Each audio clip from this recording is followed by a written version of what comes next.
my take on the Bronze Age collapse is that it was really a collapse for the wealthy. You've got these major Bronze Age empires, Egypt, Mesopotamia, the Hittites, and it all goes wrong at once.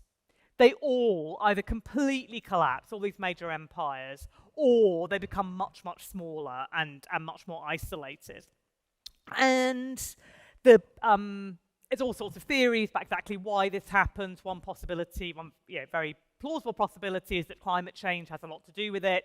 Another possibility that is just that they depend too much on each other, and this I think is the real lesson for modernity, is that once states depend too much on other states for their basic needs, then you're very vulnerable to something going wrong in that other place, or just to crazy things, to somebody deciding they want to impose tariffs all over the place in a kind of random fashion. You know, you just become very vulnerable if you've sort of outsourced things you need to eat, and so on.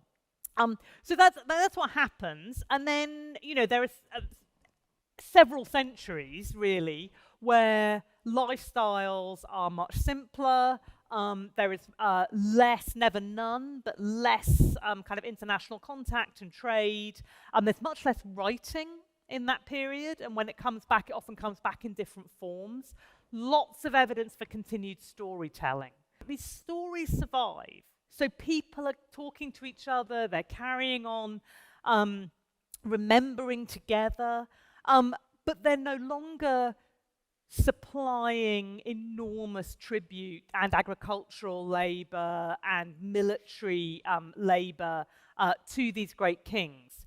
So for me, it's more of a retrenchment than a collapse for an awful lot of people who lived in the world of Western Asia and the Eastern Mediterranean at the time.